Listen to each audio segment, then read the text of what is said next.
Hello மக்களே, எல்லாரும் அந்த கிரெடிட் கார்டு வச்சு நான் இந்த பொருள் ஃப்ரீயாக வேண்டிய நான் இங்கே ஃப்ரீயாக ட்ராவல் பண்ணேன் அப்படின்ற மாதிரி சொல்லிட்டு இருக்காங்க. உண்மையிலேயே இந்த கிரெடிட் கார்டு எப்படி ஒர்க் ஆகுதுன்னு பார்ப்போமா? Welcome back to Tamil finance corner. First of all let's understand what is credit card. சப்போஸ் நீங்கள் கடைக்கு போய் ஒரு ஃபோன் வாங்கணும்னு வச்சுக்கோங்க, அதோட ப்ரைஸ் ஒரு 30Kன்னு வச்சுக்கோங்க. இப்போ நார்மல் கேஸில் நம்ம 30K அந்த கடைக்கு பே பண்ணுவோம். ஆனால் நீங்கள் கிரெடிட் கார்டு யூஸ் பண்ணி ஸ்வைப் பண்ணிங்கன்னா அந்த 30K பேங்க் அந்த கடைக்கு பே பண்ணிடும்.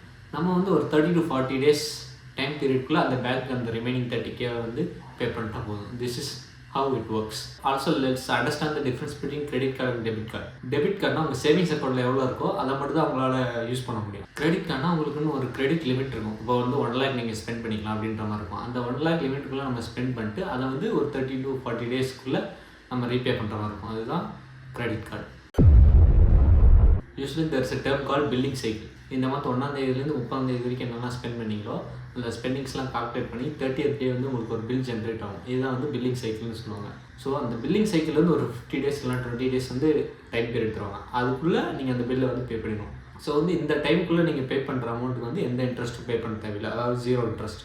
ஸோ இஃப் சப்போஸ் உங்களால் பே பண்ண முடியலன்னா அதுக்கு ஃபைன் போடுவாங்க. இப்போ கிரெடிட் கார்ட்ஸ்னால நம்ம நிறைய ஆஃபர்ஸ் அவைல் பண்ணிக்கலாம். இப்போ airport lounge access, each and every ஸ்பெண்டுக்கு கேஷ்பேக்ஸ் ஆர் ரிவார்ட் பாயிண்ட்ஸ், இந்த மாதிரி அந்த ரிவார்ட் பாயிண்ட்ஸ் திரும்ப நம்ம கேஷாக கன்வெர்ட் பண்ணிக்கலாம், இல்லைனா ஏதோ ஒரு பொருளாக வாங்கிக்கலாம் அப்படின்ற மாதிரி நிறைய ஆஃபர்ஸ் ப்ரொவைட் பண்ணுவாங்க.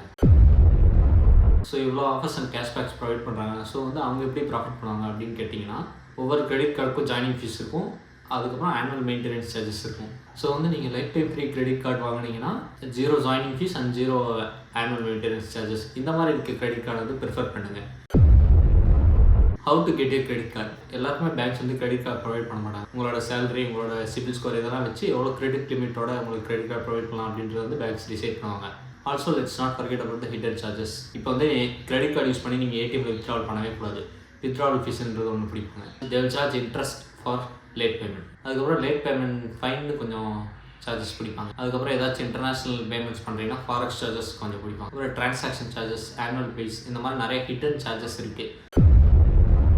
So while choosing a credit card, இப்போ உங்களுக்கு மந்த்லி எக்ஸ்பென்சஸில் எது நிறையா ஸ்பெண்டிங் இருக்கோ அந்த மாதிரி கிரெடிட் கார்ட்ஸ் சூஸ் பண்ணுங்கள். இப்போ ஷாப்பிங் நிறைய பண்ணிங்கன்னா ஷாப்பிங்க்கு ஏற்ற மாதிரி கிரெடிட் கார்ட்ஸ் இருக்குது, அதை சூஸ் பண்ணிங்க. இப்போ ஃபியூல் நிறையா யூஸ் பண்ணிங்கன்னா ஃபியூலுக்கு ஏற்ற மாதிரி கார்ட்ஸ் இருக்குது, அதை சூஸ் பண்ணுங்கள். இல்லைனா நான் யூபிஐ பேமெண்ட்ஸ் நிறைய பண்ணுவேன்னா அதுக்கேற்ற மாதிரி கிரெடிட் கார்ட்ஸ் யூஸ் பண்ணுங்கள். Let's take an example. இப்போ உங்கள் billing period 30th of every month bill generate ஆகும் அப்படின்னு எடுத்துக்கலாம். ஸோ இப்போ இந்த மாதத்தோட ஃபஸ்ட்டில் நீங்கள் ஒரு 50,000 ஸ்பெண்ட் பண்ணுறீங்க. அடுத்த மாதத்தோட 10th ஒரு 10,000, அடுத்து 20th ஒரு 10,000, அடுத்து 30th ஒரு 10,000. ஸோ மொத்தமாக இந்த மந்தோட ஸ்பெண்டிங் 80K. ஸோ இந்த பில் ஜென்ரேட் ஆனதுக்கப்புறம் இந்த 80K நீங்கள் ஃபுல்லாக பே பண்ணிட்டீங்கன்னா நோ இஷ்யூஸ். சப்போஸ் இப்போ அதில் ஒரு 1000 மட்டும் நீங்கள் பாக்கி வச்சிட்டிங்க. இப்போ 79K பே பண்ணிட்டீங்க, 1000 மட்டும் பாக்கி வச்சிட்டிங்கன்னா இந்த 1000 மட்டும் இன்ட்ரெஸ்ட் போடுவாங்க அப்படின்னு நீங்கள் நினைக்கக்கூடாது. நீங்கள் லேட் பேமெண்ட் ஃபீஸ்னு ஒன்று கட்டணும். அது ஃப்ளாட்டாக இப்போ 500, 1000 அந்த மாதிரி ஃப்ளாட்டாக ஒரு சார்ஜஸ் போடுவாங்க, அதுக்கு கட்டணும். ஆல்சோ நீங்கள் என்ன பண்ணணும்னா அந்த 1000 மட்டும் இன்ட்ரெஸ்ட் பே பண்ணக்கூடாது. நீங்கள் அந்த 80,000க்கும் இன்ட்ரெஸ்ட் பே பண்ணுற மாதிரி இருக்கும். அது பர் ஈச் டேட் 3% 4% அந்த மாதிரி போடுவாங்க. அதனால தான் credit card interest are very huge. So they use this method to drop the users. இப்போ அவங்க என்ன பண்ணுவாங்கன்னா, இந்த பில் ஜென்ரேட் ஆனதுக்கப்புறம் 2 ஆப்ஷன் கொடுப்பாங்க. ஃபுல் பேமெண்ட் பே பண்ணுங்க, இல்லைனா மினிமம் டியூ பே பண்ணுங்க அப்படின்ற மாதிரி இன்னொரு ஆப்ஷன். ஸோ அந்த மினிமம் டியூ ஆப்ஷன் செலக்ட் பண்ணிங்கன்னா என்ன ஆகும்னா, இப்போதைக்கு கம்மியாக பே பண்ணுற மாதிரி இருக்கும். கொஞ்சம் அமௌண்ட் தானே, அதுக்கு மட்டும் இன்ட்ரெஸ்ட் பே பண்ணலாம் அப்படின்ற மாதிரி என்ன வரும் உங்களுக்கு. ஆனால் நீங்கள் அந்த மந்த்லி ஸ்பெண்ட் பண்ண எல்லாத்துக்கும் இன்ட்ரெஸ்ட் பே பண்ணுற மாதிரி இருக்கும். So always opt for full payment, do not pay the minimum due alone. அதே மாதிரி நீங்கள் கிரெடிட் கார்டு சூஸ் பண்ணும்போது lifetime free credit card choose பண்ணுங்க எப்பயுமே.